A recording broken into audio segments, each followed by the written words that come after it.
Magnitude 6 na lindol. Yumanig sa San Julian, Eastern Samar kaninang hapon. Kasunod ng panibagong aktibidad ng Bulkang Mayon at pagbugan ng makapal na abo nitong Sabado, epekto sa kabuhayan at kalusugan, problema ng libo-libong taga-Albay. Sigurado, lugi na kami dito. Grabe po yung perwisyo ng abo dito sa mga pananim ninyo. Ay, grabe po. Sobra. Pero importante, ligtas kami. Nabisto ng pulisya na hukay sa ilalim ng kalsada sa Novaliches sa Quezon City para pala sa planong panloloob sa dalawang sanlaan. The chair therefore declares the motion unanimously approved. Report na naglalaman ng findings at mga rekomendasyon ukol sa impeachment complaints laban kay Vice President Sara Duterte, aprobado na matapos ang unanimous na boto ng House Committee on Justice.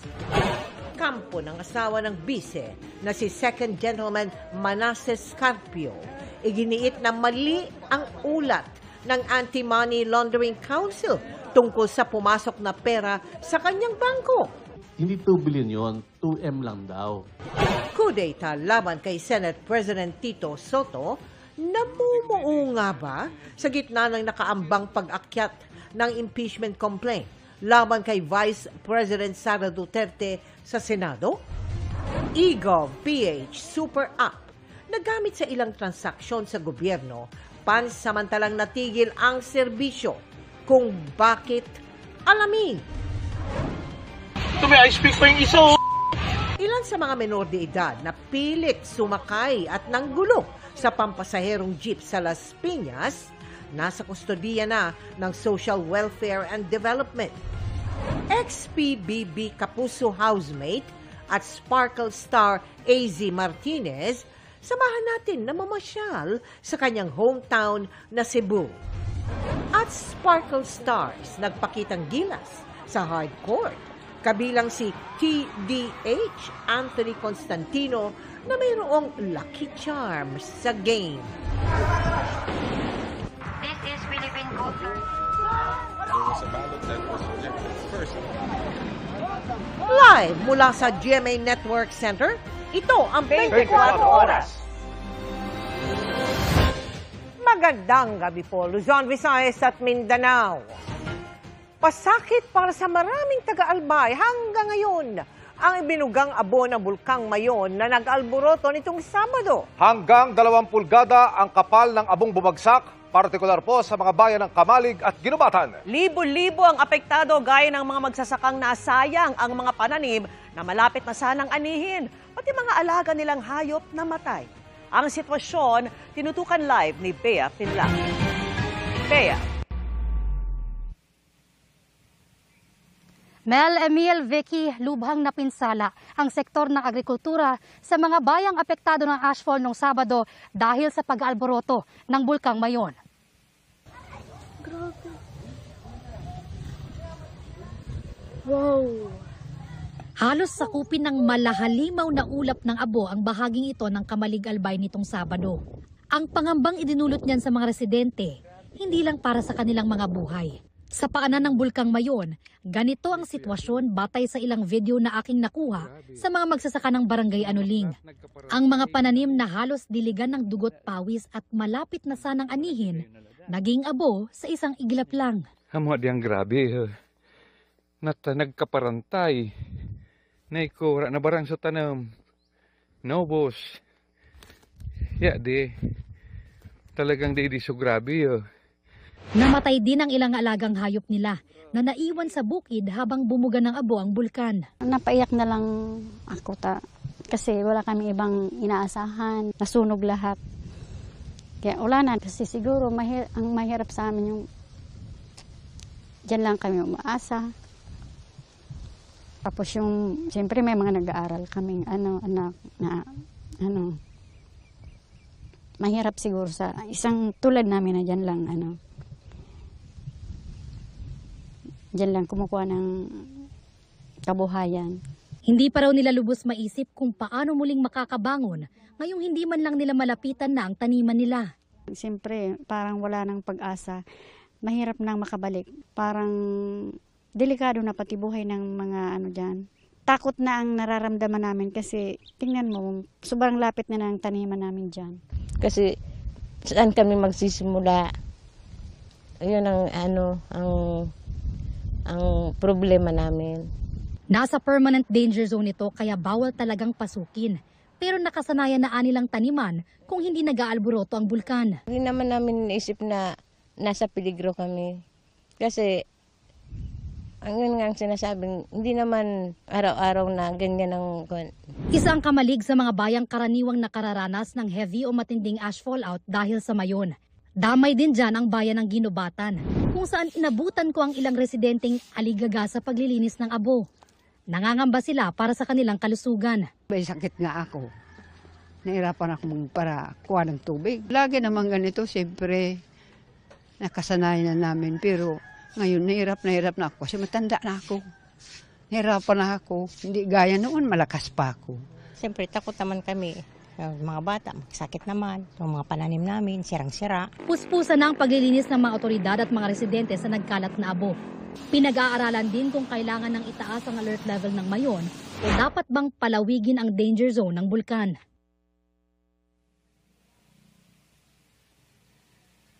Vicky, alam pa natin yung halaga ng pinsala dulot ng ashfall, partikular sa sektor ng agrikultura. Ongoing pa kasi yung assessment sa mga apektadong bayan gaya ng Kamalig at Ginobatan. Samantala may pasok na po bukas sa private at public school sa Ginobatan. Yan ang latest mula rito sa Albay. Balik sa iyo. Maraming salamat sa iyo, Bea Pinlac.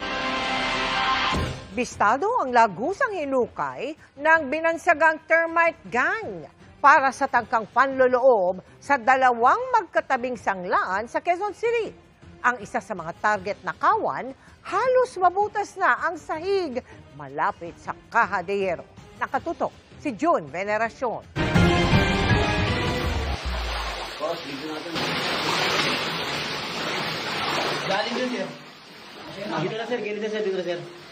Madilim, masikip at mabaho ang imbornal na pinasok ng mga pulis sa ilalim ng isang kalsada sa Novaliches, Quezon City. Itong nakikita nyo dito, itong nasa taos natin, ito yung kalsada. Mahaba ang nadiskubring hukay. Simula dito, 6 meters na, sir. Simula dito sa sir, kanal. Naka 6 meters na siya. Tapos kakakanan na, sir. Akit konti. Tapos, ayun na. Ayon sa Novaliches Police, ginawa ito para sa planong panluloob sa dalawang pawn shop. Sobrang sikip, tapos isang tao lang. Tapos meron sila ditong ginagawang pahingahan. Ayun, no? Diyan sila, umupo sila dyan. Meron din daw malaki dyan sa loob, sir. Malaking hukay dyan sa loob, sir. Makaupo kayo. Ang mismong station commander ng Novaliches Police ang nag-inspeksyon sa mga hukay na ang tinutumbok sa itaas ay ang magkatabing pawn shop. Direksyon na to. Opo, sir. Tapos kakakanan na, sir. Akit konti. Tapos, ayun na. Pag-akit dito, ayun na. Yun na yung sir. Yun na yung pawn shop. Yung sa bolt. Walang inabutang tao roon. Pero may mga nakuhang gamit gaya ng hydraulic jack, crowbar at portable grinder. Kung titingnan natin, medyo marami or malawak na yung nagawa nila. So definitely, medyo matagal na yun nilang ginawa. Kailangan maisara yun. Halos mabutas na ang bahagi ng sahig ng isa sa mga target na pawn shop na mahigit isang talampakan lang ang layo mula sa vault. Muntik na ring mabutas ang labas ng pawn shop. April 22 ng hating gabi, napansin ng isang gwardiya ng pawn shop ang kakaibaan niyang ingay sa ilalim. Kaya nag-report siya sa mga otoridad. Nahukay pero hanggang dyan pa lang naman, kumbaga hindi pa talaga nagbukas. Wala, kumbaga naagapan din naman kasi yung mga guard naman namin, alert naman sila. Termite gang ang karaniwang tawag ng mga pulis sa mga magnanakaw na ang modus ay maghukay sa ilalim ng lupa para mapasok ang kanilang gustong looban. Ito yung bahagi ng kritik na sinasabing dinaanan ng mga hininalang miyembro ng termite gang na nagtangka o manong manloob. Kapag ito'y binaybay, ang tutumbukin nito mga 100 meters ang layo, yung ilalim ng mga magkakatabing pawn shop dito sa Novaliches, Quezon City. Sa ngayon, inaalam pa ang pagkakakilanlan ng mga sangkot sa tangkang panluloob. Nangangalap pa po tayo ng mga evidence or CCTV na maaaring makapagturo kung sino-sino yung mga pumasok dun sa area na yun. June Veneracion, Nakatutok, 24 Oras. Naghigpit pa sa pagbabantay ang pulisya at ilang taga-barangay sa Las Piñas kasunod ng nahulikam na panggugulo ng mga menor de edad sa isang jeepney. Nakatutok si Joseph Moro. Yung mga pasahero pa, may ice pick pa yung isa. Kasama yung mga pulis. 2 araw matapos magsisampa ang mga menor de edad na yan sa isang jeepney sa Barangay Almansa 1 sa Las Piñas. 7 sa kanila ang dinala ng mga pulis sa Las Piñas City Social Welfare and Development. Maayos naman ang lagay nila ayon sa mga bantay ng pasilidad. Inasa ang bibisita ang mga magulang ng mga bata para makaharap ang mga social worker. We responded. The PNP responded to that. Nilinaw din ng pulisya na walang nakawan na nangyari sa insidente. It is not a case of robbery. It is a case of refusal of the driver to accommodate yung mga kabataan who is apparently unruly. Gayunman, di pa tiyak ng mga otoridad kung ano ba ang naging motibo ng mga menor de edad para manggulo. Dahil sa nangyari, pinaigting naman ng Barangay Almansa 1 ang pagronda sa lugar kung saan nangyari ang insidente. Sinisigurado po namin na lagi pong wala na po mga kabataan po talaga na naglalagay po dito tuwing madaling araw. Siniguro rin ng pulisya maigting na pagbabantay hindi lamang doon. Nandyan yung pulis natin sa kalsada. Makikita natin yung mga pulis and the public, sila na mismo ang lumalapit sa pulis such that yung kanilang reklamo ay ating naasikaso. Joseph Morong, Nakatutok 24 Oras. Inaprubahan ng House Committee on Justice ang report nito kaugnay ng reklamong impeachment laban kay Vice President Sara Duterte. Posible itong pagbotohan sa plenaryo sa Lunes, May 11.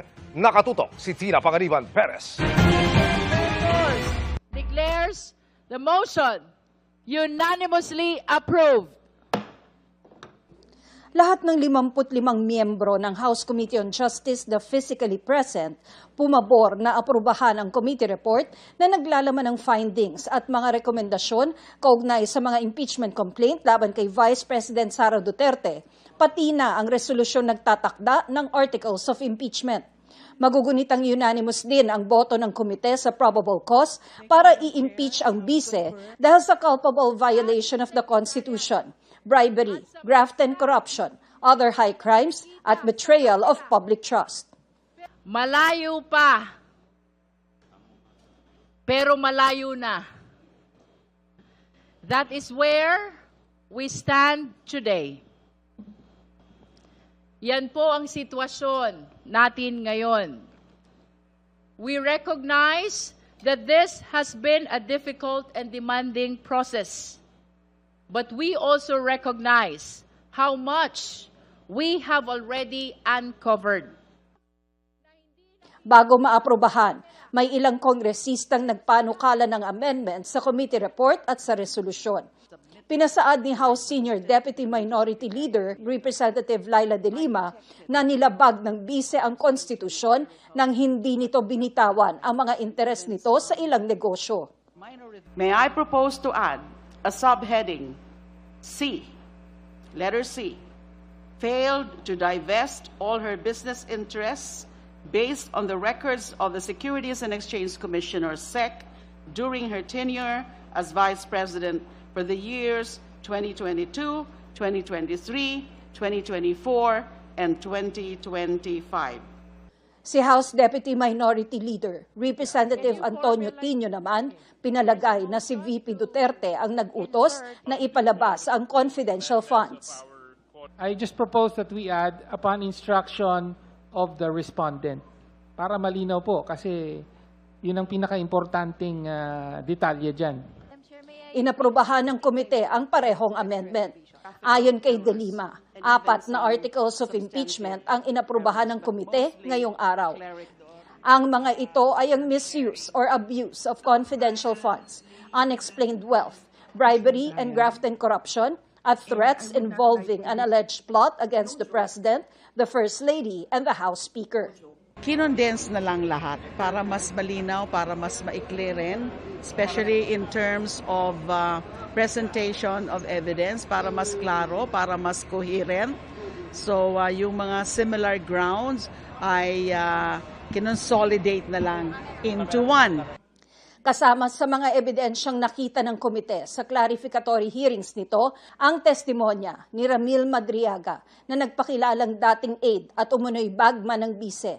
Ang certification ng Philippine Statistics Authority na walang record ang mga umunoy tumanggap ng confidential funds gaya ni Mary Grace Piatos. Ang mga notice of disallowance ng Commission on Audit sa 73 million at 375 million pesos na confidential funds.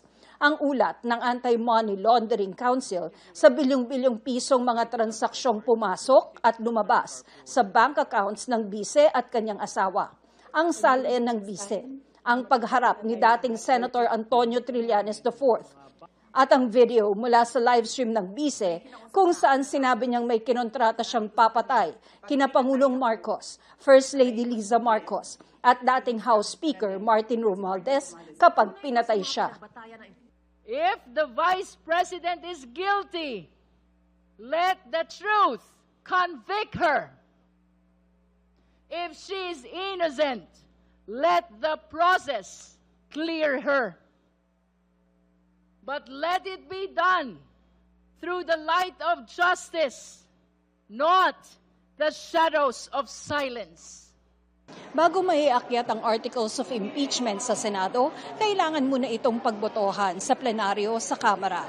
Daraan pa ito sa House Committee on Rules na siyang nagkakalendaryo ng lahat ng tinatalakay sa plenaryo.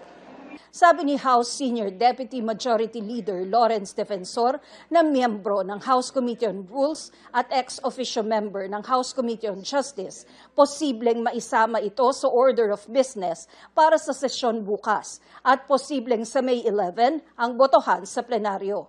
1/3 ng lahat ng kongresista o 106 na boto ang kailangan para maaprubahan ang articles of impeachment. Tina Panganiban Perez, nakatutok, 24 oras. Kumpiyansa si Senador Erwin Tulfo na hindi magpapalit ng liderato ang Senado sa gitna ng posibleng impeachment trial laban kay Vice President Sara Duterte. Si Senador Robin Padilla naman, tututulan ng pagtipon ng Senado bilang impeachment court. Nakatutok si Mal Gonzalez. Sakaling umakyat sa Senado ang articles of impeachment laban kay Vice President Sara Duterte, tututulan agad ni Senador Robin Padilla ang pag-convene ng Senate Impeachment Court. Di ba ang papel naman ng minority to oppose? Hindi lang impeachment. Lahat ng bagay dito, ang trabaho namin ay i-oppose. So sana wag kaming pagbintangan. Kapag kami ay nag-oppose, wag kaming sabihan na kami ay bias. Dati nang sinabi ni Padilla na sakaling magkaroon ng impeachment trial, gusto niyang makasara Duterte ang nakaupong Senate President. Pero hindi aniya ibig sabihin nito ay magsusulong siya ng kudeta. Hindi naman yun pagiging senador, political yun. Siyempre wala tayo wala kami. So ang katotohanan ng SP ay si SP Soto. Ano gagawin namin? Hindi man ako sumasali sa bata-bata ko pa. Bago lang ako dito sa Senado. Kanina nagkaroon ng caucus ang Senate minority, pero ayon kay Minority Leader Senador Alan Peter Cayetano, hindi na pag-usapan ng impeachment dahil kulang ang mga miyembrong dumalo. Pero sabi ng minority senators, sakaling dumating ang articles of impeachment sa Senado, we'll follow all the rules and the procedures, di ba? Yung guided naman kami lahat dahil maraming mga abogado sa minority. So kung ano yung tama, ano yung rules, anong constitution, anong batas, susundin natin. I've said it time and again na ayoko na impeachment. But since mukhang aakyat siya. So wala tayo. Well, inaabangan na namin at palagay ko 106 votes, madaling makuha. So ina-expect na namin, pinagpaparantuhan yun. Dagdag ni Senadora Amy Marcos, tulad sa Kamara, ay may pananakot din umano sa Senado para bumoto laban sa bise. For later release, ibig sabihin itetenga yung kanilang mga project. Ngayon yung 3 little letters daw, OMB, kakasuhan daw kayo. Ano ba ito, nananakot? Pagbihira naman. Hinihingan namin ng pahayag ang liderato ng Senado kaugnay sa alegasyon. Kaugnay naman ang pag-convene sa impeachment court, nanindigan si Senate President Tito Soto na gagawin yan oras na i-transmit sa kanila ng Kamara ang articles of impeachment. We have been doing our best to be ready. The Senate will do its job. Handa rin daw sila anumang mangyari, kabilang ang posibleng pagharang sa impeachment ng ilang senador. Sundin natin ang konstitusyon, ganun kasimple ang usapan. Which is, sir? Which is to convene. And conduct trial. Once we receive the articles of impeachment, we must convene as an impeachment court. That is part of our work. That is part of our job. Dapat wala nang debate doon, sir. Senate. Oh. Kumpiyansa naman si Senador Erwin Tulfo na walang palitan ng liderato sa Senado sa gitna ng posibilidad ng impeachment trial laban sa bise. I don't think so. I think they cannot muster enough votes for that. Naunang sinabi ni dating Senate President Coco Pimentel na kudeta ang posibleng paraan kung gustong harangin ng ilang senador ang impeachment ng bise. Pero sabi ni Tulfo, solid ang suporta ng mayorya kay Soto. Unahin pa ba natin muna yung yung mga issues ng change of leadership? Siguro dapat unahin natin dapat yung interest ng tao. Mav Gonzalez, Nakatutok, 24 Oras. Niyanig ng magnitude 6 na lindol ang ilang bahagi ng Visayas at Bicol Region ngayong hapon. At nakatutok si Sandra Aguinaldo. Tila normal na hapon lang sa bahay na ito sa bayan ng Santa Rita sa Samar nang biglang yumanig ang paligid. Dali-daling tumakbo palabas ang mga nakatira. Ayon sa PHIVOX, 2:09 ng hapon nang yumanig ang magnitude 6 na lindol. Naitala ang epicenter nito sa San Julian, Eastern Samar. Ramdam ang epekto niyan sa bayan ng Dolores, kung saan mistulang dinuduyan ang mga computer sa lakas ng lindol. Nasira at nabali naman ang ilang bahagi ng imahen ng matumba ang krus ng San Pedro Calungsod Parish Church. Nabalot din ng takot ang mga estudyanteng ito na nasa ikalimang palapag ng isang paaralan sa Tacloban. Ang ilan, pinakalma ang mga kamag-aral. Kwento na uploader, ligtas ang mga estudyante at staff na marahang bumaba at lumabas mula sa gusali. Ito po yung sitwasyon namin dahil sa lindol. Nagkalat ng mga paninda sa sahig naman ang resulta ng pagyanig sa tindahang ito sa bayan ng Taft. Napadak cover at hold naman ang mga empleyado ng DepEd sa Albuera, Leyte. Sa bayan ng San Julian, nagkaroon ng crack ang ilang gusali. Ganyan din ang nangyari sa ilang kalsada sa Catbalogan City. Sandra Aguinaldo, Nakatutok, 24 Oras. Nire-review ngayon ng Trial Chamber 3 ng International Criminal Court ang patuloy na pagkakadetine ni Pangulong Rodrigo Duterte sa The Hague, Netherlands. Nagpapasumite ito sa prosekusyon, depensa at kinatawan ng mga biktima ng kanilang mga obserbasyon. Sabi ng Trial Chamber 3, makalagang mabigyan sila ng pagkakataon na makapagsumite ng anumang obserbasyon kaugnay ng pananatili sa detention o pagpapalaya sa dating Pangulo, kabilang kung may mga nagbago sa sitwasyon. Alinsunod daw ito sa statutory framework ng Korte na kailangan i-review ang pagkakadetine ng isang akusado kada 120 days. Binigyan sila ng hanggang ngayong Biyernes, May 8, para magsumite ng obserbasyon. Itinakda ang status conference ng Trial Chamber 3 sa May 27, kaugnay sa Crimes Against Humanity charges laban kay Duterte. Susunod! NBI Director Melvin Matibag, inaming siya ang nasa kumakalat na audio recording na may kaaway na isang lalaki. Pero may buwelta siya sa mga nagpapakalat nito. Sa gitna ng tag-init, 2 low-pressure area binabantayan sa labas ng Philippine Area of Responsibility.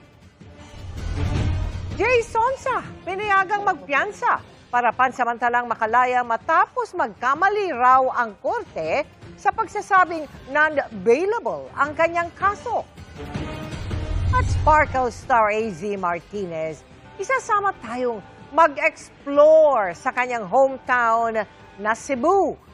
Tutukan lahat ng yan sa pagpapatuloy ng 24 oras.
Bukod sa aktual na konsumo mo sa kuryente, may ibang bayarin pa palang kasama sa iyong Meralco bill?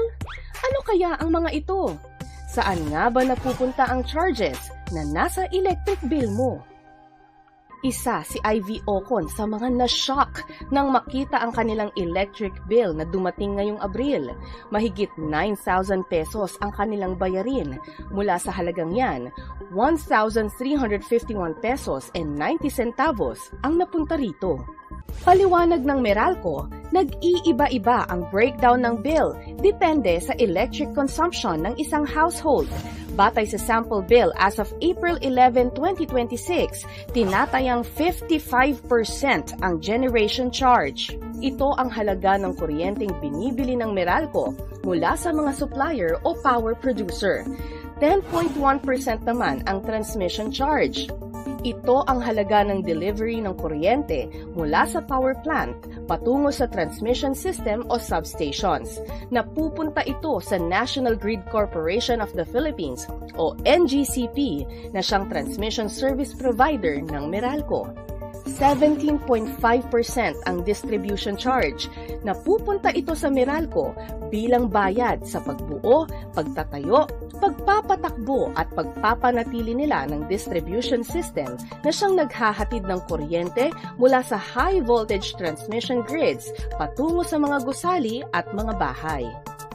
11.7% ang mga buwis gaya ng value-added tax o VAT at 5.7% ang others o iba pang bayarin. Diyan kabilang ang halagang pinababayaran ng gobyerno at pinaghahati-hatian ng mga consumer para matustusan ang discount at subsidy ng senior citizens at low-income households.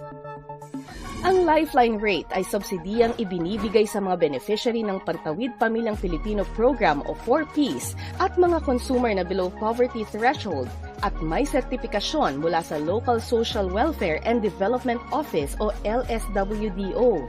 Mandato yan ng batas sa ilalim ng Republic Act 11552 o Expanded Lifeline Rate Law.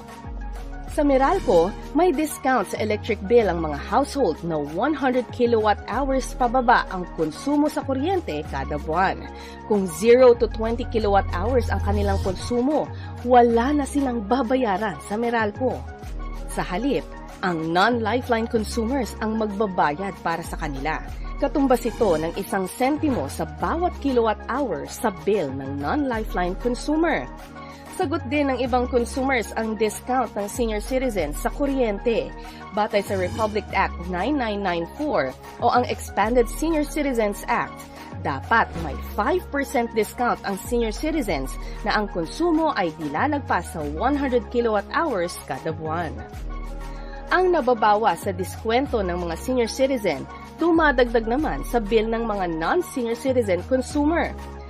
0.0001 peso per kilowatt-hour ang kanilang binabayaran para dito. Dumaragdag din sa bill ng consumers ang feed-in tariff allowance o FIT-all na ginagamit para mapondohan ang pagdevelop ng renewable energy sources sa bansa. Mahigit 20 centavos per kilowatt-hour ang sinisingil para dito. Mayroon ding Green Energy Auction Allowance o GEA-all na pangsuporta sa Green Energy Auction Program ng gobyerno kung saan ang mga renewable project ay pinipili sa competitive bidding. Mahigit 3 centavos per kilowatt-hour naman ito.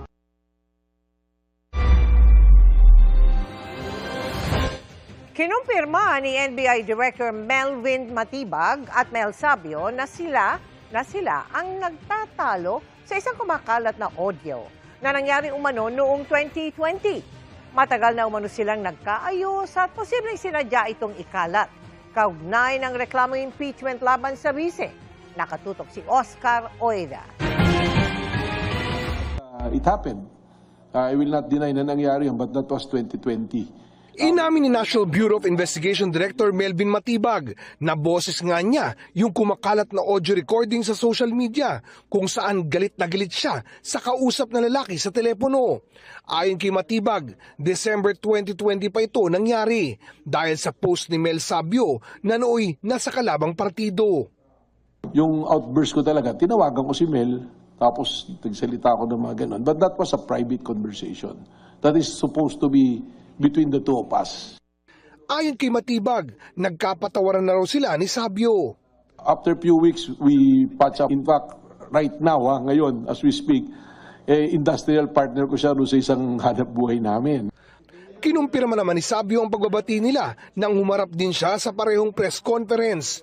Inireklamo niya rin sa NBI ang mga nagpapakalat ng kanilang phone conversation, bagaman di niya pinangalanan. Medyo affected na rin yung aking family. So mas minabuti ko mag-file na ng kaso. Nilagay ko muna doon yung unknown. Pero doon sa aking salaysay kung sino yung unang nakita ko nag-post at kung saan po naka-publish yung audio, video. Medyo maingay yung pangalan ni Director Melvin Matibag. Siguro ginagamit na hindi talaga ito ng para sirain din siya. Alegasyon ni Matibag, sadya at coordinated ang paglabas ng recording. Pansinin nyo, grupo yan, post sila sabay-sabay, isa yung kamada nila, tirada nila. Nang tanungin kung anong posibleng motibo. Alam naman natin siguro, you and I can second guess yun yung dahilan. When I started na balita that I will be testifying dun sa impeachment, nagsimula na yan kung ano-ano.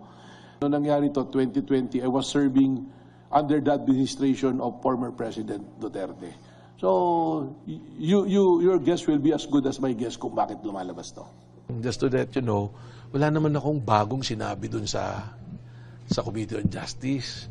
Kung ano yung dinatnan ko rito, kung ano yung affidavit of investigation, yun lang naman sinabi ko Para po dun sa mga nabubulagan na akala ako ang nag-file ng kaso sa DOJ. Hindi pa po ako director noon. Panahon po ni Director Santiago nung pinail yung kaso. Oscar Oida, nakatutok, 24 oras. Update muli tayo sa Bulkang Mayon na matyagang sinuyod ng ilan ang mga pananim na maari pang hugasan at ibenta. Sa gitna ng hinaharap nilang pagsubok, pinatutukan ng Pangulo ang kalusugan ng mga residente. At nakatutok si Ian Cruz. Pagapang kung ilarawan ng ilan, ang abong ibinuga ng Bulkang Mayon nitong Sabado. Inabutan ng ilang jogger sa Kamalig Bypass Road sa Albay. Yun nga, sabi namin na simpleng jog lang, tapos parang run for your life na talaga yung nangyari. Para tayo hinahabol. At napaharurot ang isang rider. Ang bilis ng gabang, guys. Zero visibility po ang daanan. Halos zero visibility sa ilang kalsada. At napinsala ang mga tanim. Hanggang kanina, pilit pang nagsasalba ng mga tanim ang ilang magsasaka sa pag-asang maibebenta ang mga ito. So, grabe po yung perwisyo ng abo dito sa mga pananim ninyo. Ay, grabe po. Sobra.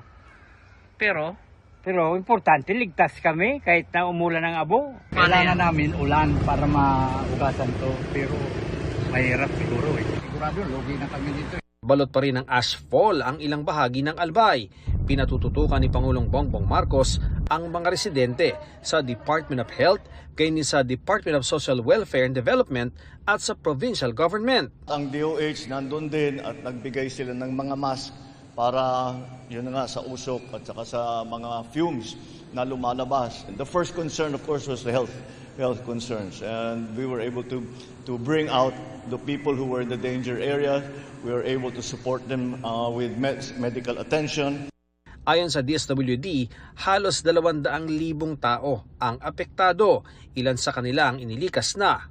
Meron tayong 1,444 na mga pamilya or 5,459 individuals po iyan na pansamantala nanunuluyan sa mga evacuation centers. Bukod sa face masks, malinis sa tubig talaga ang isa sa mga pinakakailangan ng mga residente. Tiis muna sila sa pila para makakuha ng supply mula sa hydrant.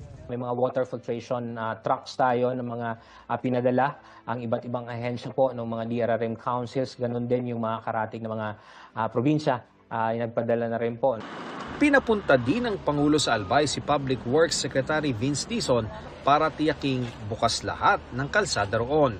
And now we are working on opening all the thoroughfares para lahat ng mga kailangan pumasok ay makapasok, lahat ng kailangan lumabas ay makalabas. Binanggit ng Pangulo ang mga bilin habang nasa General Trias sa Cavite, kung saan binuksan ang Subsection 3 ng Cavite-Laguna Expressway o CALAX. Ang biyahe papunta sa General Trias mula Binyan City, Laguna. Paiikliin ang CALAX mula 1 oras sa 26 na minuto na lang. Sa mismong bagong bukas sa segment naman na 1 buwang libre ang toll, 5 minuto na lang ang biyahe mula sa dating kalahating oras. Namahagi rin ng Pangulo ng tig 200,000 pisong tulong sa 33 barangay, scholarship at bigas. Ian Cruz, Nakatutok, 24 oras. Mga kapuso, mayroong 2 namumuong sama ng panahon sa labas ng Philippine Area of Responsibility. Sa pagmomonitor na Pag-asa, may katamtamang tsansa na maging bagyo sa susunod na 24 oras. Ang low pressure area na namataan mahigit 2,000 kilometro silangan ng Northern Mindanao. Ang isa pang LPA na mas malapit naman sa kalupaan, hindi nakikita na maging bagyo. Wala pang epekto sa lagay ng panahon ng 2 LPA pero patuloy na umantabay sa updates. Sa ngayon, easterlies o mainit na hangin pa rin ang umiiral sa malaking bahagi ng bansa. Posible ang magdulot ng maulap na panahon at kalat-kalat na mga pag-ulan. Base sa datos ng Metro Weather, bukas ng umaga, may tsansa ng ulan sa Palawan habang maaliwalas naman ang panahon sa iba pang bahagi ng bansa. Pero pagsapit ng hapon, posibleng makaranas ng malakas na ulan ng Barm at Soxargen sa Mindanao. Asahan din ang mahina hanggang katamtamang ulan sa Eastern Luzon at Visayas. Dito naman sa Metro Manila, mababa ang tsansa ng malakas na ulan pero huwag pa rin kalimutang magdala ng payong kung lalabas ng bahay.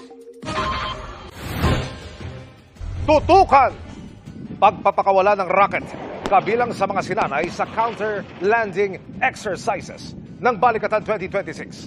Japanese Self-Defense Force, unang beses na lumahok. At ang kinakiligang moments ng Team Sparkle at kanilang Lucky Charm sa laro. Yan at iba pang mga balita sa pagbabalik ng 24 oras.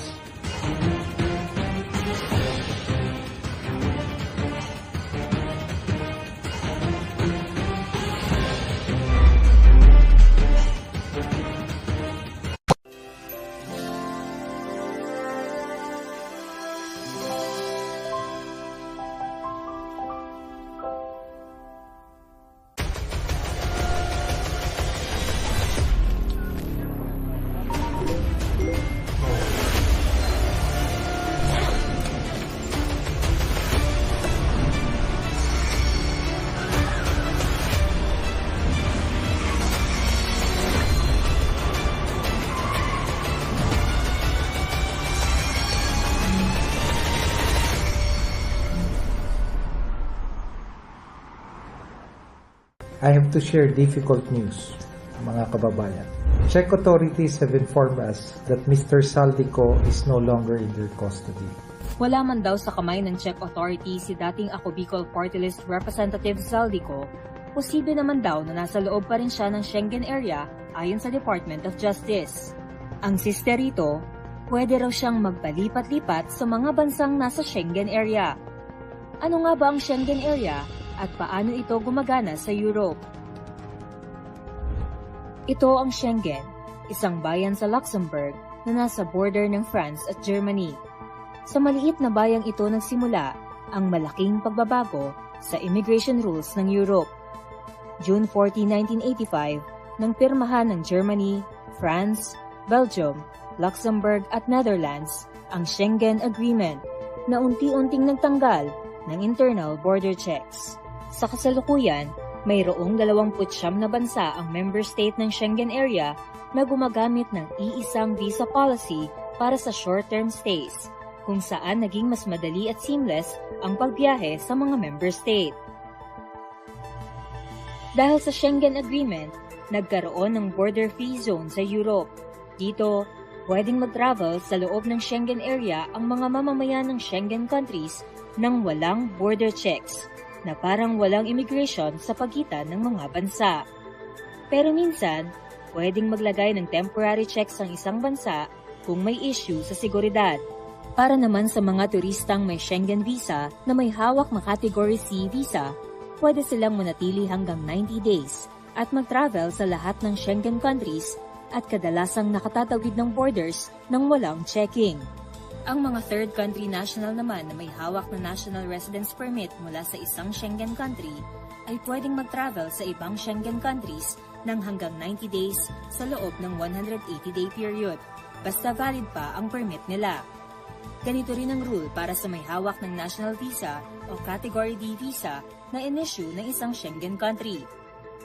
Gayunpaman, mayroon pa ring requirement para makapasok at makaikot sa mga bansa sa Schengen area kahit na border free ang sistema sa loob. Yung una mong apply, kapag una mong Schengen visa, na lalo na tourist visa, no, kailangan kang mag-apply doon sa embahada or sa konsulado na kung saan either first entry mo or pinakamatagal kang maglalagi. For the issuance of the visa, syempre important yung travel document mo, which is the passport. And in fact, lagi nang nire-require na the passport's expiration should not be less than 6 months at the time that you applied. Halimbawa, kung ikaw ay pumasok ng Czech Republic na may Schengen visa na Category C, pwede ka nang tumawid sa kalapit bansa nitong bahagi ng Schengen area tulad ng Germany. Pero mahalagang tandaan na pwede ring magpatupad ng pansamantalang border control ang mga member state ng Schengen area. Kabilang na sa mga nagpatupad dito ang Germany mula noong March 16 hanggang September 15, 2026. Dahil dito, mayroong masistriktong border checking sa Germany, bunsod umano ng panganib sa kaayusan at seguridad mula sa uncontrolled migration. I suppose kung merong border control, that can limit. Kasi sa mga daan between countries, wala namang checkpoints. Let's say using a train and you get off at the station na first entry mo doon sa bansa na yon, kung saan meron ng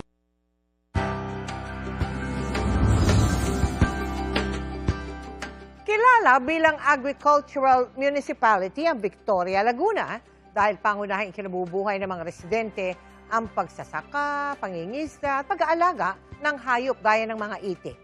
Yun nga lang, apektado ang kanilang hanap buhay ng mahal na petrolyo. Sila ang hinatira ng tulong ng GMA Kapuso Foundation. Duck Racing Center of the Philippines, ang Victoria, Laguna. Sa dami ng itikan dito. Kaya si Tony, ito na rin ang pinasok na negosyo. Tila nangingitlog raw ang kanyang kita. Sa tulong ng pag-iitik, nakapagpundar siya ng lupa. Pero pagpasok ng tag-init, nababawasan ang pangingitlog ng mga itik. Ibig sabihin, bumaba na rin ang kanyang kita. Dagdag pa sa gastusin ang pagpapainom niya ng tubig gamit ang water pump dahil sa mataas na presyo ng petrolyo. Lahat po tumaas, yung feeds and then yung diesel. Siyempre, nadoble yung aking gastos. Nai-stress din ang mga itik pag sobrang init. Si Aloha naman, tigil daw muna sa pagtitinda ng itlog na maalat sa Baklaran. Mula kasi sa arawang kitang mahigit 1,000 piso. 200 piso na lang ito, nitong Abril. Matumal kasi ang bentahan. Ang hirap ibiyahe dahil talo sa tracking. Tapos wala nang bumili sa dami ng taong walang pera. Si Ariel gumagamit ng incubator para sa itlog ng balot. Kaya umaaray din siya sa pagtaas ng singil sa kuryente. Kaya 2 beses sa 1 linggo na lang siya mag-deliver ng balot na dati 4 na beses. Kasi sa tumaas yung diesel, kinompress namin into 2 routes na lang. So yung iba hindi nakasabay sa timing, yung mga tindahan. Bilang suporta sa mga kapuso nating mangingisda, magsasaka, nag-aalaga ng baboy at mag-iitik, hinatiran sila ng GMA Kapuso Foundation ng food packs. Ito po isang simbolo po ng pagkakaisa at bayanihan tulad po ng ginagawa ninyo. Sa mga nais tumulong, maaari kayong magdeposito sa aming mga bank account o magpadala sa Cebuana Lulier. Pwede ring online via GCash, Shopee, Lazada, Globe Rewards, Metrobank Credit Cards at Palawan Pay. Mga kapuso, nakatakda pong magtungo ang GMA Kapuso Foundation sa Albay bukas. Tayo maghahatid ng tulong sa mga kababayan nating apektado ng ashfall, bunsod ng pag-alboroto ng Bulkang Mayon. At dahil hindi pa ligtas bumiyahe sa Himpapawid, babiyahin natin ang sako-sakong relief goods at face mask sa kayang ating Kapuso truck.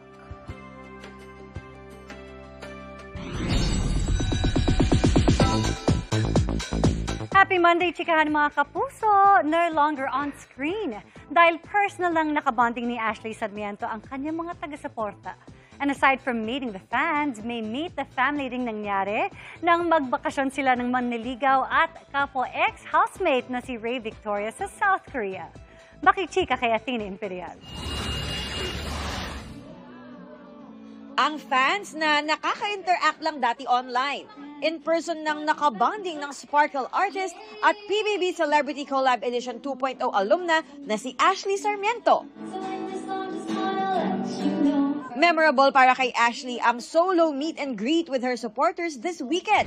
Dahil first time nilang magkasama-sama sa 14 years niyang nasa showbiz. More than anything, sobrang na-appreciate ko po yung effort po and time po nila para po makapunta po ngayon sa fan meet. Thankful din si Ashley sa fans na naniniwala sa kanyang talents at bumoto para makamit niya ang kanyang recent award as Best Supporting Actress para sa pagganap niya sa GMA drama series na Akusada. Yung Akusada po talaga, and as Amber Santos, pinaghirapan ko po talaga yung role po na yun while filming. So nakakatuwa po na na-recognize po ako ng VP Choice Awards. Bago maging busy sa upcoming projects, naisingit na ni Ashley ang magbakasyon. I was with my family po and Rave and his family po. Kasama rin niya ang co-housemate na si Rave sa South Korea last month. At nakilala niya roon ang mommy at mga kapatid ng model actor. Inamin na dati ng dalawa na nasa courtship stage sila.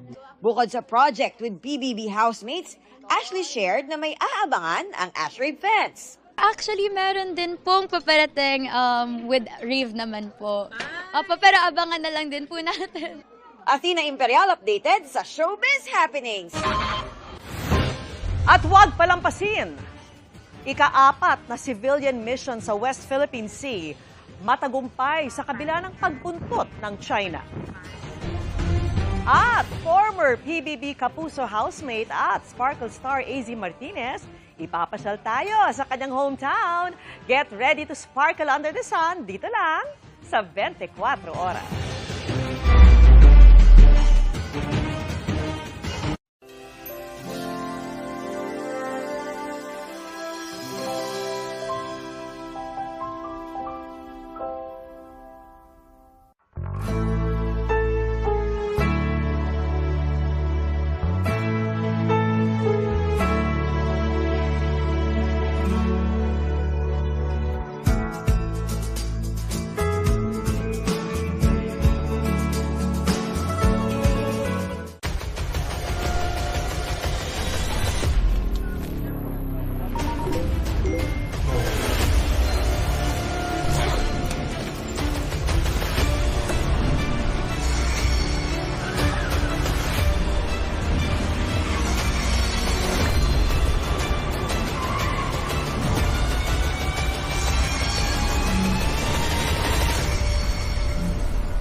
Mayo na mga kapuso, kaya kulayan na ang drawing ng mga outing.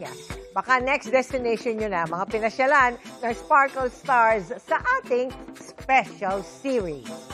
First up, ang Queen City of the South, kung saan ipapakita ni AZ Martinez ang mga isla, water sports at kabuhayan ng mga kapwa niya Cebuana o Cebuano. Tara na't mag-sparkle under the sun.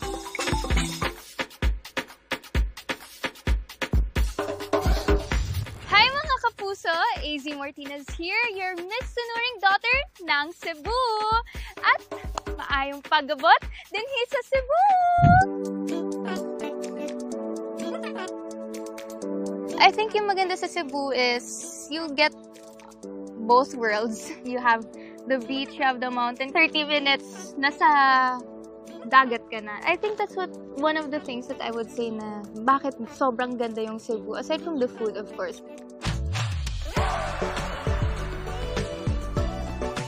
We moved to Cebu when I was still a baby. Because of the people here, like my friends, yung team ko when I started joining pageants. Cebu has a really special place in my heart.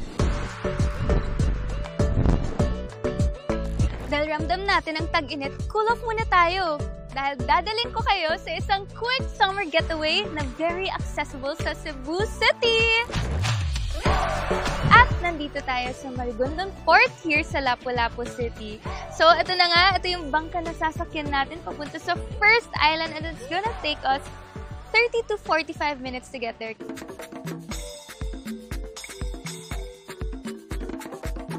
Welcome to Nalusuan Island!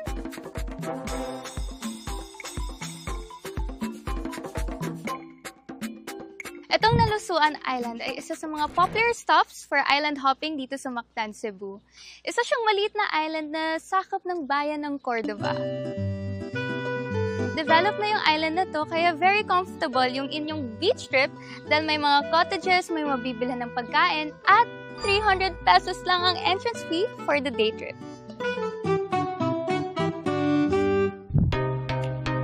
Para naman sa mga naghahanap ng adrenaline rush, meron tayong available water sports dito sa Nalusuan Island. Ako naman, yung favorite pick ko is jet ski. Kailangan nasa hand siya kasi kung matapon ako sa beach, sa sobrang bilis ko, at ito matatanggal, automatic stop na yung jet ski. Go guys!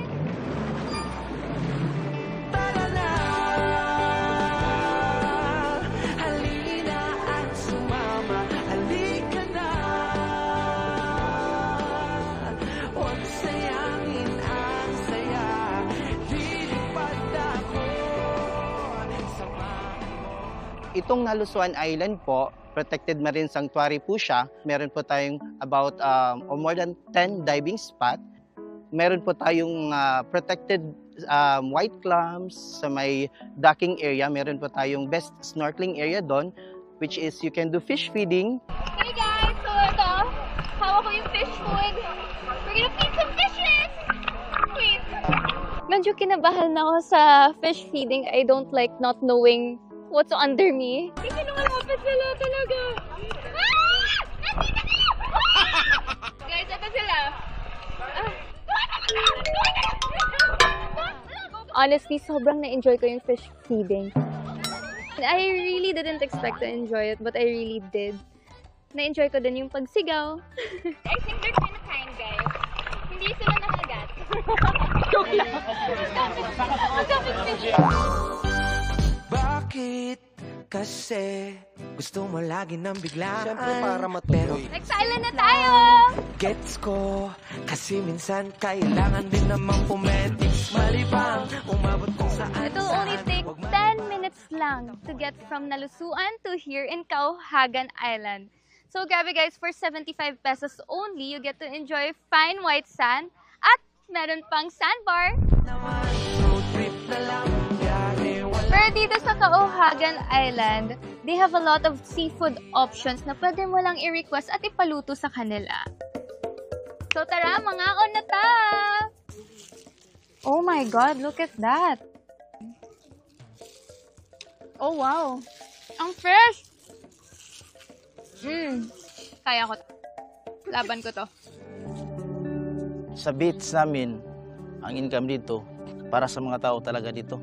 May programa kami, education, at iba pa, marami. Hi, Nay! Hello. Kanindot ba ang imong gihimuwi? They make souvenirs. They do quilting. So, decided ako na ito yung kinuha ko. I'm a dog lover. Everyone knows that. And I love that it's green. Kasi I won PBB wearing green. Fish kasi reminded me of my fish feeding kanina. So, medyo may memories na ako from island hopping. Sa Kauhagan Island, sobrang na-enjoy ko yung mga tao. Inaalagaan talaga nila yung island nila dito. And sobrang welcoming din nila sa tourists. Ang ganda dito. Parang nakakalimutan mo yung ingay sa Manila. At ayun na nga mga kapuso, sana nag-enjoy kayo sa ating quick summer getaway dito sa Cebu! Para sa 24 oras, this is AC Martinez reminding you to sparkle under the sun!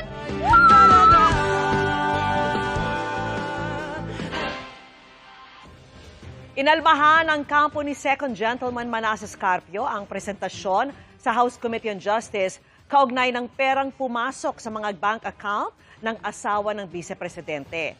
Ang dapat ay 2 million pesos lamang naging 2 billion pesos daw dahil sa isang systems glitch sa bangko. Kahit ang sinasabing mahigit 6 billion pesos sa bank accounts niya, isa raw kasinungalingan. Nakatutok si Jonathan Andan. 6 billion is fake and a lie. Yan ang sinabi ng abogado ni Second Gentleman Manasseh Carpio sa lumabas sa impeachment proceedings ng asawang si Vice President Sara Duterte na meron umanong 6.7 billion pesos na suspicious at covered transactions sa bank accounts ng mag-asawa batay sa report ng Anti-Money Laundering Council o AMLAC. Wala siyang ganong pera, okay? You can quote Attorney Carpio on that. It is fake and a blatant lie. Kumbaga sa Tagalog, marites po yun. Ha? Marites lang, chismis. Pero tumanggi si Attorney Peter Danao na sabihin kung magkano ang laman ng bangko ng Second Gentleman. Sabi niya, kahit conjugal daw ang mga ari-arian ng mag-asawa, hindi ito pwedeng basta-basta bulat-latin dahil private citizen si Carpio. Now, you're asking magkano, but I said, that is not part of the obligation of Attorney Mans na i-disclose magkano pera niya. Dahil hindi naman siya parte ng impeachment proceeding.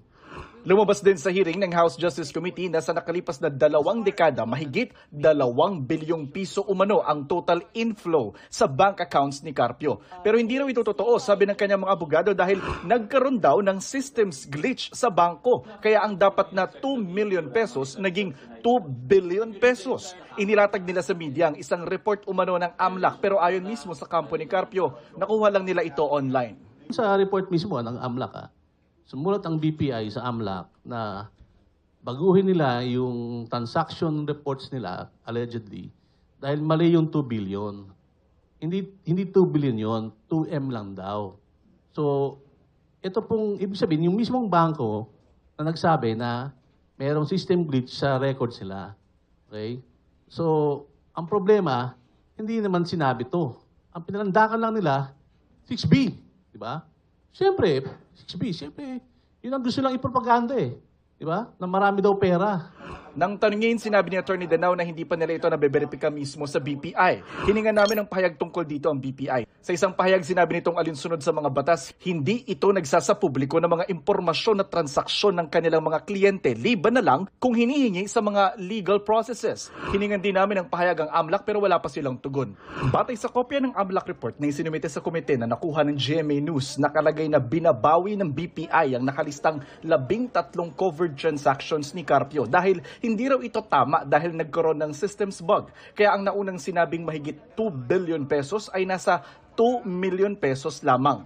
Pinabulaanan naman ni Justice Committee Member Representative Terry Ridon ang alegasyon ng abogado ni Carpio na sinadya ng komite na hindi isama ang umano'y systems glitch sa transaction report ng BPI. Pati hindi namin sinabi, nakalagay nga sa report yun. I mean, the report is there for everyone to see. Hindi ba? So, but again, ang sabi pa rin ho ng AMLAC in their summary list, it is still 6.7 billion. And even assuming that it became 2 million from 2 billion, it is still in the billions. Tungkol naman sa tax audit ng BIR para kay Vice President Duterte at kanyang asawang si Carpio, sabi ng abogado ng second gentleman, handa niya itong sagutin sa tamang venue. Letter of authority pa lang po yun. Baka kasi may misconception sa public eh.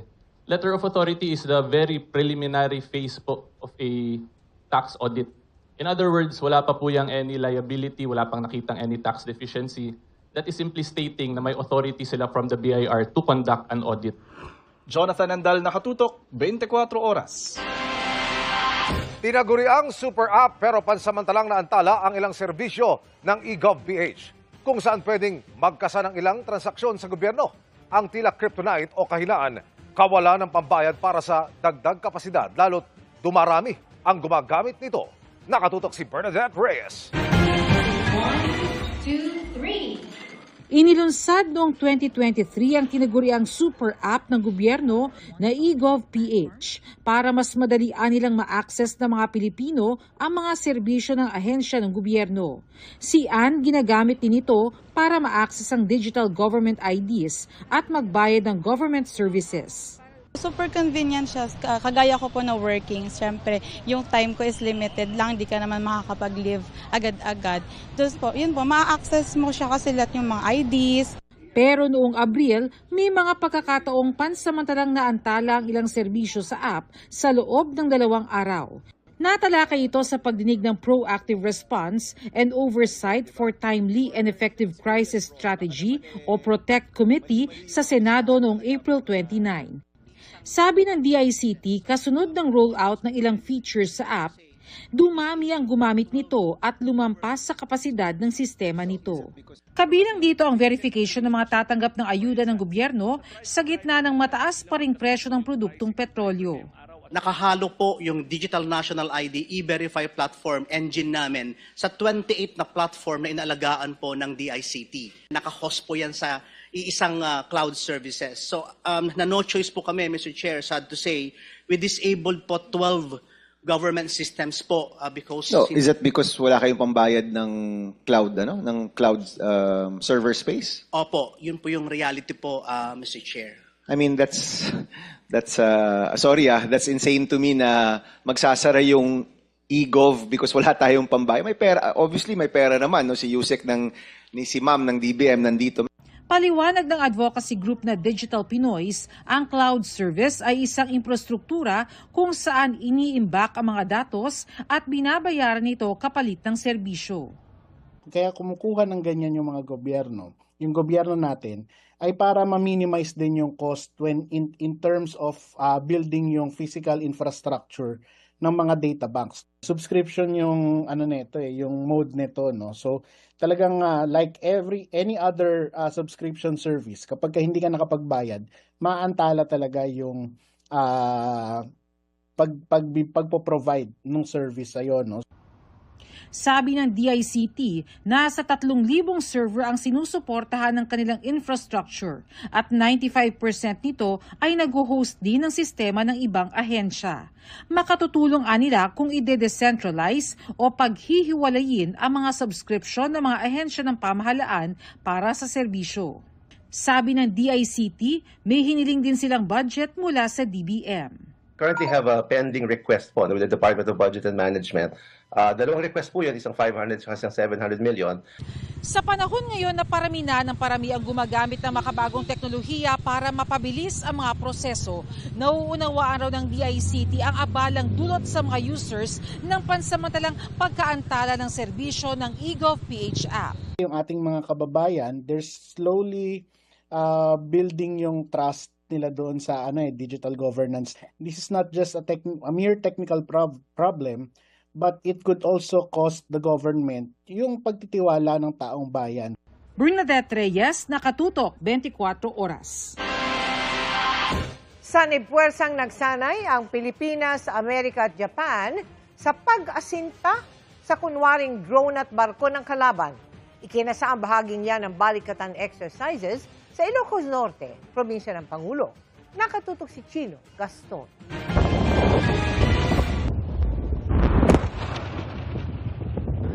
Nagsimula ang counter-landing exercises ng Balikatan 2026 sa sunod-sunod na mga rockets mula sa High Mobility Artillery Rocket System ng mga Amerikano mula sa sand dunes ng Lawag sa Ilocos Norte. Ang kanilang target, ang mga unmanned drone at parating na barko ng kunwari kalaban. Nasundan ito ng pagdagungdong ng mga artillery shells sa karagatan at pagpapakawala ng rockets sa mga attack helicopters. Pinabagsak din ng Stinger missiles ang mga target aerial drones. Tinadtad naman ng machine gun at mga kanyon ang mga unmanned surface vessels at dummy targets habang nakatago sa mga hinukay na bunkers sa buhangin ang mga Amerikano, Pilipino at sundalong Hapon. At habang nangyayari ang exercises, nakamonitor ang mga surveillance aircraft at drones sa himpapawid at karagatan para magbigay ng real-time feedback kung saan tumatama ang mga bala, artillery at lokasyon ng mga kunwari kalaban. Ilan lamang ang mga missile systems at mga tangke na makikita nyo sa aking likuran sa mga kagamitang ginamit sa counter-landing military exercises bilang bahagi ng Balikatan 2026 dito sa Ilocos Norte, kung saan nagsanib puwersa ang mga Pilipino, Amerikano at Japanese Armed Forces para idepensa ang dalampasigan laban sa isang kunwaring kalaban na gumamit ng mga automated sea at aerial systems. We are simulating an exercise that will not only deal with internal concerns or internal combat, of course, anticipation of any force that might come from the shore, but not and I would like to emphasize that it is not directed towards any particular country. In our modernization of our militaries, we look to modernize our capabilities with unmanned systems, not only in the air, but also in the sea. Ito ang unang pagkakataon na sumali ang Japanese Self-Defense Force sa Balikatan, bunsod ng pagpirma ng Reciprocal Access Agreement sa pagitan ng Japan at Pilipinas. Actually, it is a very great experience for us. This is the first time to join this exercise. So again, I'd like to express my great appreciation for you. During this exercise, I believe to make our band, shoulder-to-shoulder band, strong. Chino Gaston, Nakatutok, 24 Oras. Pasado alas 7 ngayong gabi nang palayain pansamantala ang dating TV personality na si Jay Sonza matapos magpiyansa sa hinaharap na kaso. Kaugnay yan ng umunoy pagpapakalat ng hindi beripikadong impormasyon sa kalusugan ni Pangulong Bongbong Marcos. Nakatutok si Oscar Oida.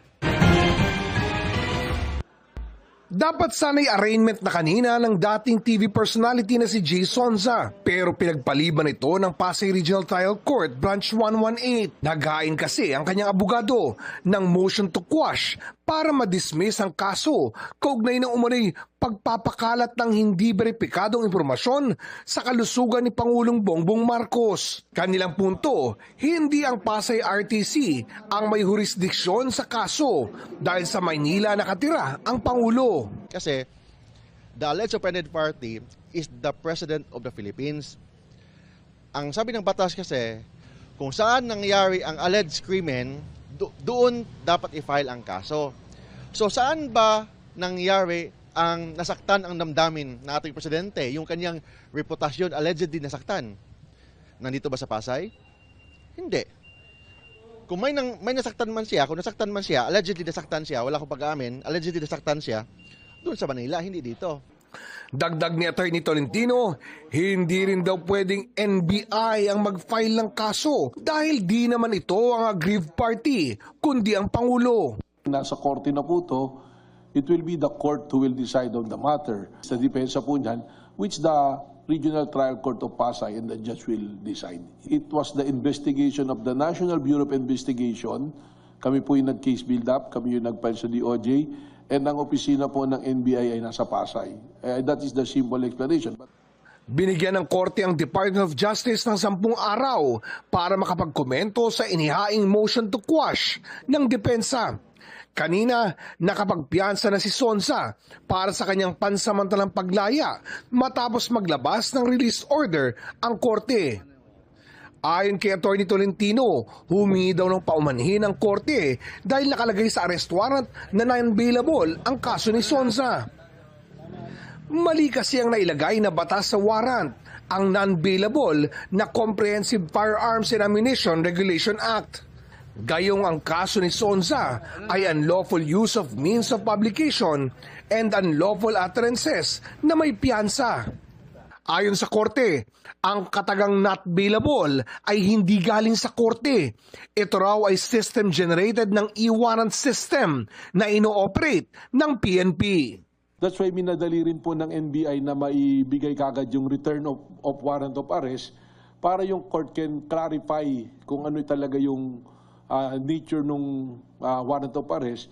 And ang court naman, in fairness to the court, on May 2, that was a Saturday, issued an order saying that they rectified that there should be a bail recommended, which is 10,000 pesos. Oscar Oida, Nakatutok, 24 Oras. Up next, Mar Rojas, kinukumbinsi umanong tumakbo sa eleksyon 2028 ng kapartido niya sa Liberal Party.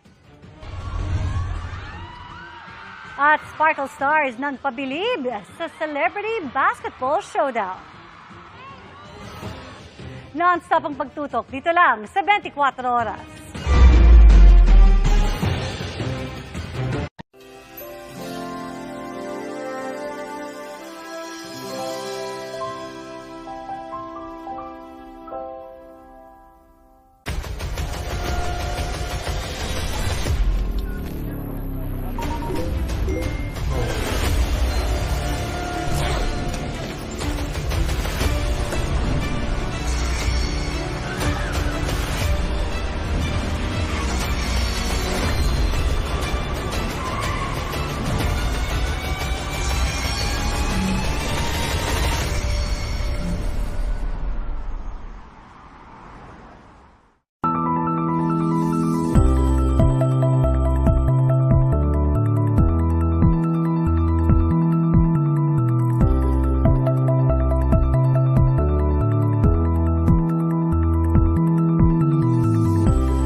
Tagumpay ang ika-4 na civilian mission ng Atenito Coalition sa West Philippine Sea.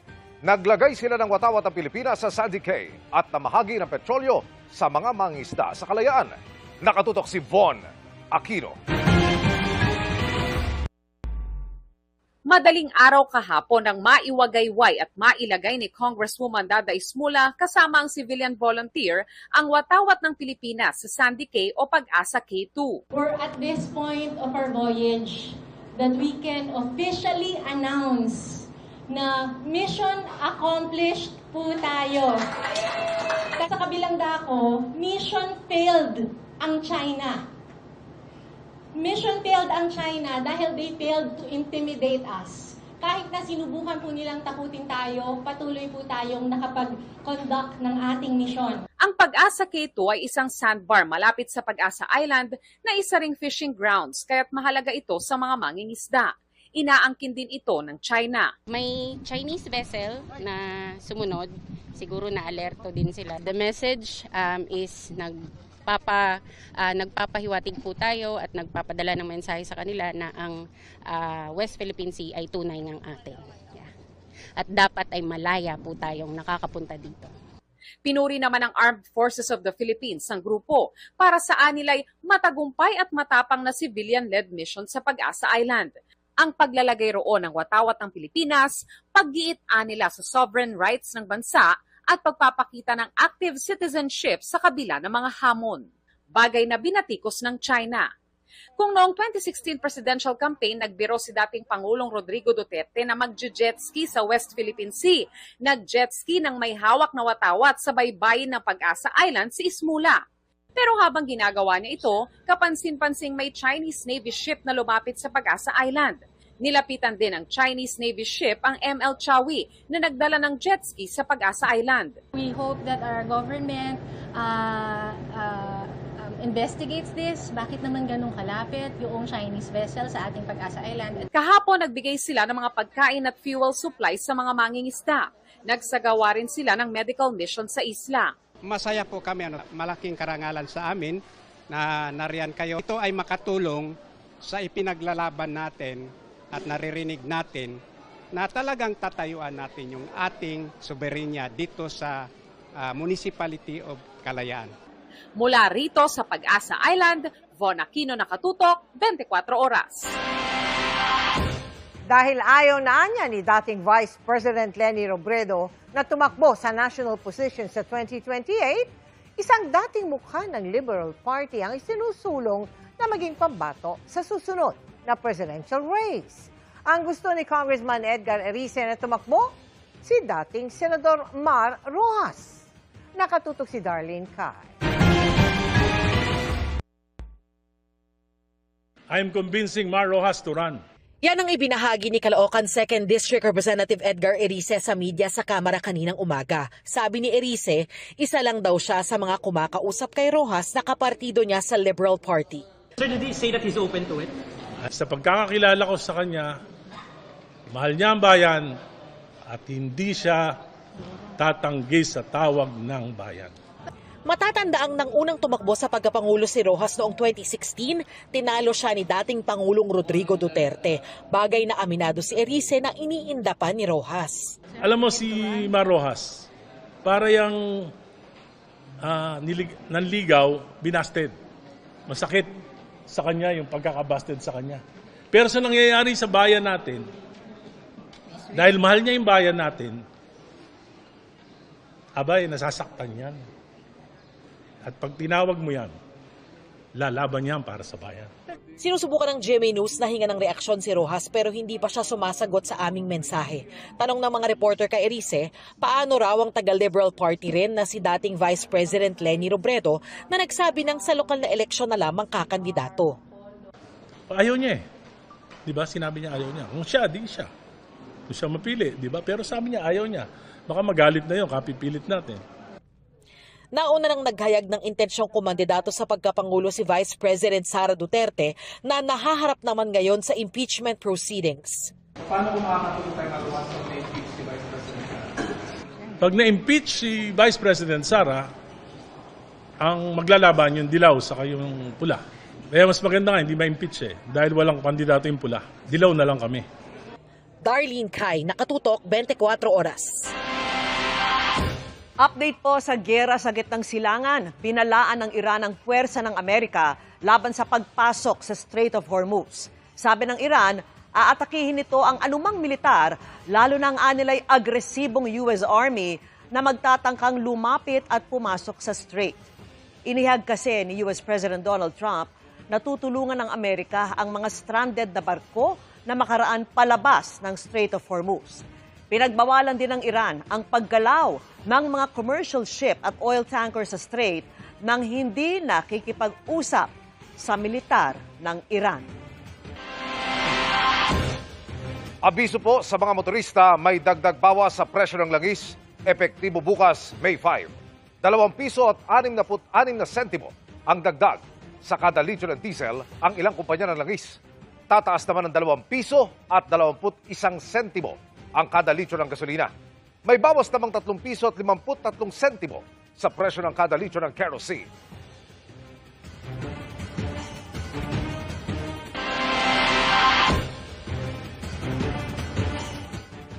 Tinawag ng kampo ni Vice President Sara Duterte na imposible ang mga paratang laban sa kanya nang nagpakilalang bagman niyang si Ramil Madriaga. May ebidensya rin umano ang kampo ng bise na nagpapatunay ng motibo ni Madriaga. Nakatutok si Marisol Abduraman. Naghain ng reply affidavit sa Office of the Prosecutor sa Taguig ang abogado ni Vice President Sara Duterte na si Attorney Paulo Panelo bilang sagot sa counter-affidavit ni Ramil Madriaga. Si Madriaga ang napakilalang bagman di umano ng bise. Sabi ni Panelo, hindi nasagot ni Madriaga ang mga ebidensyang nakalatag sa complaint affidavit ng bise. Imposible yung mga pinaparatang ni Ramil Madriaga laban sa kanya. Nung naglatag siya ng karagdagang ebidensya, lalo siyang nadiin kasi na-discover namin na nagsisinungaling na naman siya.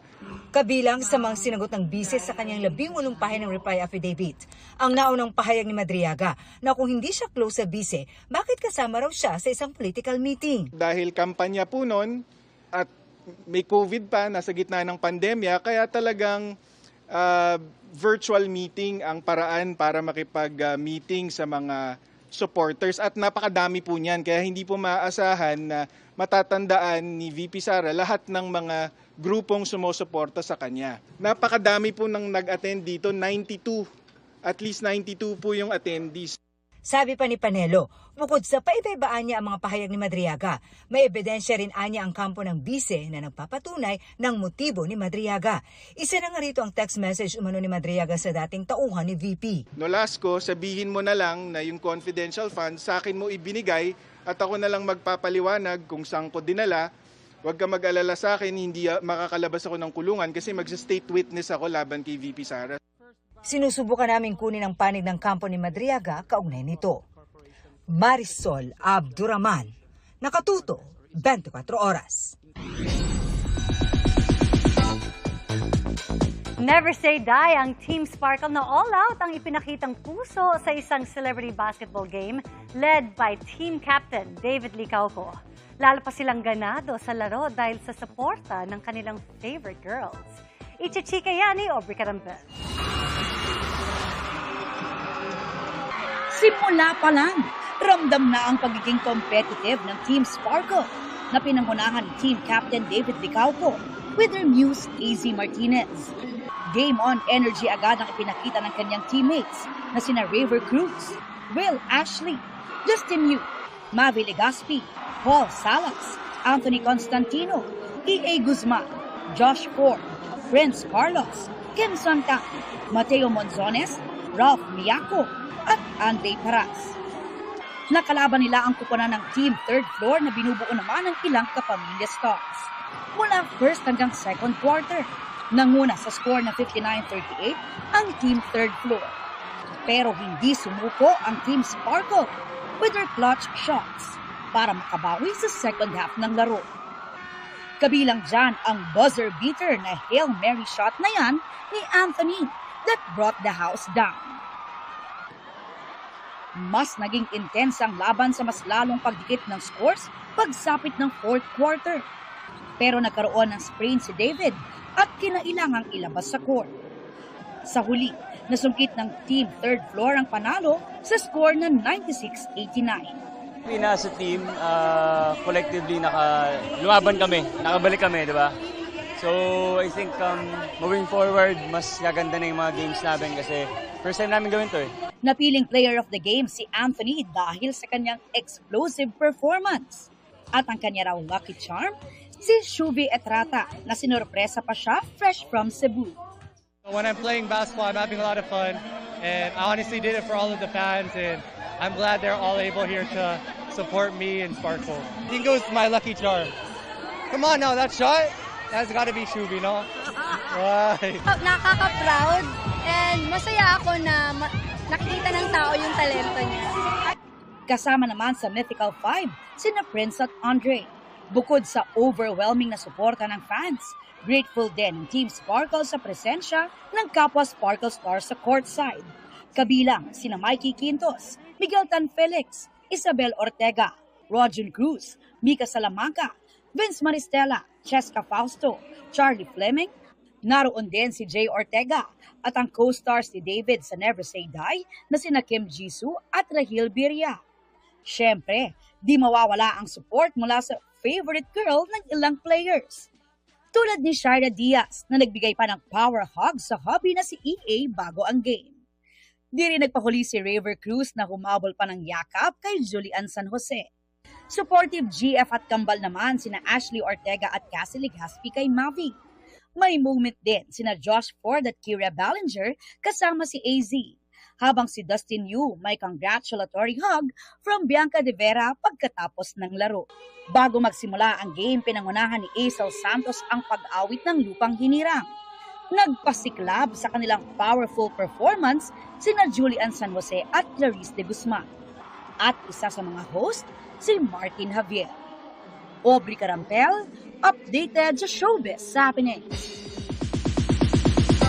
At yan ang mga buwan naman akong chika this Monday night. Ako po si Iya Araliano. Miss Mel, Miss Vicky Emil. Thank you, Iya. Salamat, Iya. Thanks, Iya. At yan ang mga balita ngayong Lunes. Ako po si Mel Tiangco. Ako po si Emil Sumangil. At ako po si Vicky Morales. Ito ang GMA News. Walang kinikilingan. Walang pinoprotektahan. Noon at ngayon, serbisyong totoo. At dahil hindi natutulog ang balita, nakatuto kami 24 oras.